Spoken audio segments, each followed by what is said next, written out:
दोस्तों, धरती पर जब भी अधर्म, पाप और अन्याय बढ़ा है, तब किसी न किसी रूप में भगवान विष्णु ने धरती पर प्रकट होकर पाप का नाश किया है।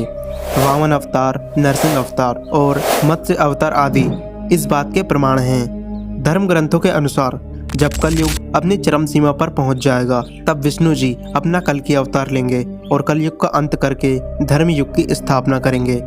आज भी लोगों के लिए कल्कि अवतार एक रहस्य बना हुआ है। लोगों के मन में इस अवतार को लेकर कई तरह की जिज्ञासा पाई जाती है और सभी ये जानना चाहते हैं कि आखिर भगवान विष्णु अपना कल्कि अवतार कब लेंगे और कहाँ लेंगे, उनका रूप कैसा होगा और उनका वाहन क्या होगा। इन सभी सवालों के जवाब आपको श्रीमद् भागवत गीता में भी मिलेंगे। धर्म ग्रंथों में भगवान विष्णु के कल्कि अवतार की जन्म तिथि बताई गई है। उनके अनुसार भगवान सावन महीने में शुक्ल पक्ष की अंतिम तिथि को जन्म लेंगे। दोस्तों, भगवान कल्कि धरती पर उस समय प्रकट होंगे जब कलयुग अपनी चरम सीमा पर होगा और सतयुग प्रारंभ होने वाला होगा। भगवान विष्णु का कल्कि अवतार सभी 64 कलाओं में युक्त होगा और इस अवतार में भगवान का वाहन एक घोड़ा होगा जिसका नाम देवदत्त होगा। मित्रों, कल्कि अवतार के जन्म स्थान को लेकर बहुत सी मान्यताएं बताई जाती हैं। कुछ लोग संबल को उत्तर प्रदेश में बताते हैं और उत्तर प्रदेश में तो एक गांव भी है जिसका नाम संबल है। इस गांव को कई लोग भगवान कल्कि का जन्म स्थान भी मानते हैं।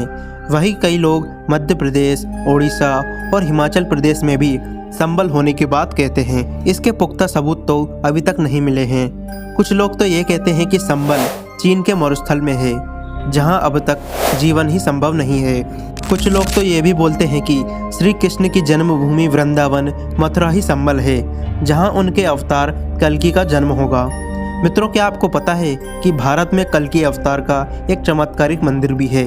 यहाँ कई सालों से एक चमत्कार हो रहा है और लोग उस चमत्कार को कल्कि अवतार का संकेत मान रहे हैं। क्या आपको पता है कि हिंदू धर्म में गाय के अलावा घोड़े को भी पवित्र जानवर क्यों मानते हैं? जानने के लिए वीडियो में अंत तक बने रहिए। साथ ही अगर आप हमारे चैनल पर न्यू आए हैं तो प्लीज़ चैनल को सब्सक्राइब करके साथ में घंटी वाला बेल आइकन जरूर दबा दें ताकि हमारी नई वीडियो का नोटिफिकेशन सबसे पहले आप तक मिल सके।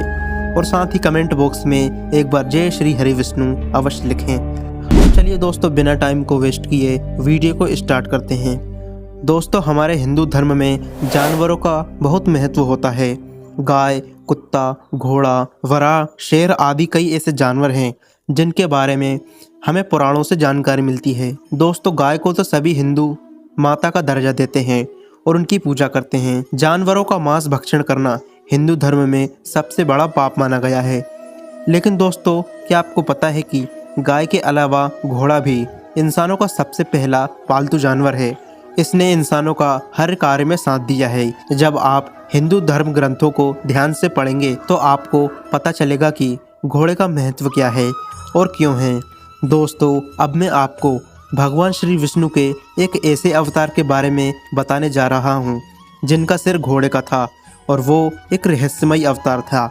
भगवान विष्णु के 24 अवतार माने गए हैं जिनमें से 10 अवतार पूर्ण अवतार हैं, बाकी 14 अवतार अंश अवतार हैं। अन्य अवतारों में भगवान विष्णु का एक अवतार था जिनका नाम था हेग्रीव अवतार। इस अवतार का सिर घोड़े का था लेकिन बाकी शरीर मानव का था।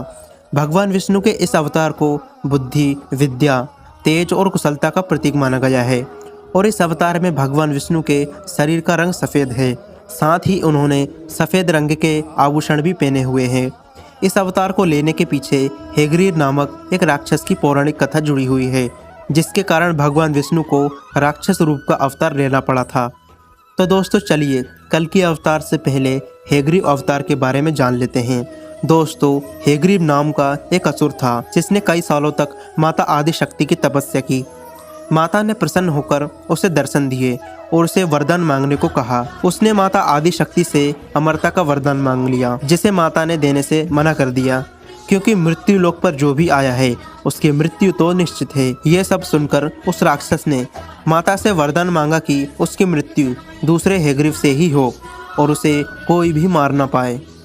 माता ने उसे वरदान दे दिया जिसके कारण उसकी मृत्यु किसी दूसरे ही हेग्रीव से हो सकती थी, अर्थात जिसका मस्तक घोड़े का ही हो। इस वरदान के मिलते ही हेग्रीव राक्षस ने पूरे स्वर्गलोक में आतंक मचा दिया और सभी देवताओं को परास्त कर दिया। उसके कुकर्म की परास्था तब हुई जब उसने भगवान ब्रह्मा जी के वेदों को ही चुरा लिया। इन्हीं वेदों से ही सभी को ज्ञान व बुद्धि प्राप्त होती थी तथा उसमें सृष्टि के गूढ़ रहस्य, दिव्य अस्त्रों के निर्माण व अन्य विधियां लिखी हुई थी। हेग्रीव के आतंक से परेशान होकर सभी देवताओं ने भगवान विष्णु से सहायता मांगने की कोशिश की। यही सब सोचकर सभी देवतागण भगवान विष्णु के निवास स्थान वैकुंठ धाम पहुंच गए। वहां पहुंचकर सभी ने देखा कि भगवान विष्णु असुरों से लंबे युद्ध के बाद अपने धनुष पर सर रखकर गहरी नींद में सो रहे थे। तब सभी देवताओं ने मिलकर भगवान ब्रह्मा जी से सहायता मांगी और कोई उपाय सुझाने को कहा। ब्रह्मा जी ने देवताओं को भगवान विष्णु के धनुष की प्रतिंजा काटने का आदेश दिया ताकि उनकी निद्रा टूट सके। भगवान ब्रह्मा जी के आदेश के अनुसार सभी देवताओं ने विष्णु जी के धनुष की प्रतिंजा काट दी।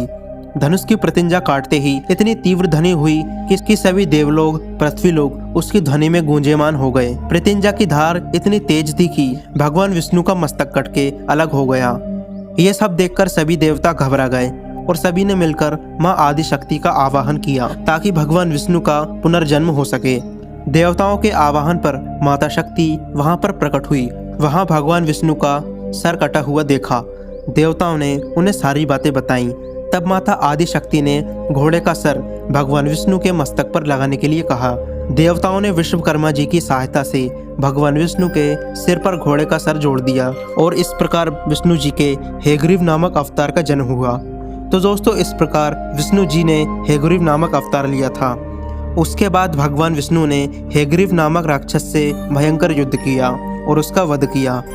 हेग्रीव का वध करने के बाद भगवान विष्णु ने उन वेदों को लेकर ब्रह्मा जी को वापस किया। इस प्रकार विष्णु जी ने एक दैत्य का वध करने के लिए व उस वेदों को वापस लाने के लिए हेग्रीव नामक अंश अवतार लिया था। कल्कि अवतार का रहस्यमय घोड़ा। दोस्तों, अग्नि पुराण के 16वें अध्याय में कल्कि अवतार का चित्रण तीर कमान धारण किए हुए एक घुड़सवार के रूप में किया गया है और वे भविष्य में होंगे। कल्कि पुराण के अनुसार वे हाथ में एक चमचमाती हुई तलवार लेकर देवदत्त नाम के घोड़े पर सवार होकर युद्ध और विजय के लिए निकलेंगे तथा बौद्ध, जैन, मलेच्छों को परास्त कर पुनः सनातन राज्य स्थापित करेंगे। दोस्तों, भगवान विष्णु के 10वें अवतार यानी कि कल्कि अवतार का मंदिर हवा महल के पास है। कल्कि जो अभी तक प्रकट नहीं हुए हैं, ये अवतार लाखों वर्षों के बाद होगा, किंतु हिंदू धर्म में उनकी परिकल्पना पहले ही कर ली गई है। जानकारों का कहना है कि सनातन धर्म एक ऐसा धर्म है जिसमें भावी ईश्वर के अवतार को साकार कल्पना दे दी गई है। पुराणों में बताया जाता है कि कलयुग समाप्त होने के बाद अर्थात आज से हजारों वर्षों के बाद भगवान विष्णु भारत में कल्कि अवतार लेंगे। वे घोड़े पर सवार होकर तलवार से शत्रुओं का नाश कर देंगे। दोस्तों, इस मंदिर में कल्कि भगवान की मूर्ति एक घोड़े पर सवार है। इस मंदिर में एक घोड़ा है जिसे कल्कि अवतार का माना जाता है। इस घोड़े के 3 पैर जमीन पर टिके हुए हैं और एक पैर ऊपर उठा हुआ है। माना जाता है कि घोड़े का एक पैर धीरे धीरे नीचे की तरफ झुक रहा है और जिस दिन ये धरती पर टिक जाएगा उस दिन भगवान विष्णु कल्कि अवतार धारण करेंगे। साथ ही ये भी माना जाता है कि घोड़े के बाएं पैर पर एक घाव बना हुआ है और यह घाव धीरे धीरे भर रहा है। जिस दिन यह घाव भर जाएगा उस दिन भगवान विष्णु धरती पर कल्कि अवतार के रूप में आएंगे। दोस्तों, अभी तक भगवान विष्णु के 9 अवतारों का जन्म हुआ है, लेकिन पुराणों में बताया जाता है कि जिस दिन पाप का घड़ा भर जाएगा उस दिन कल्कि अवतार जन्म लेंगे और सभी दुष्टों का नाश कर देंगे। तो मित्रों, ये था आज का वीडियो। इस वीडियो के बारे में आपकी जो भी राय हो हमें कमेंट बॉक्स में अवश्य बताएं और साथ ही एक बार सच्चे दिल से जय श्री हरि विष्णु अवश्य लिखें।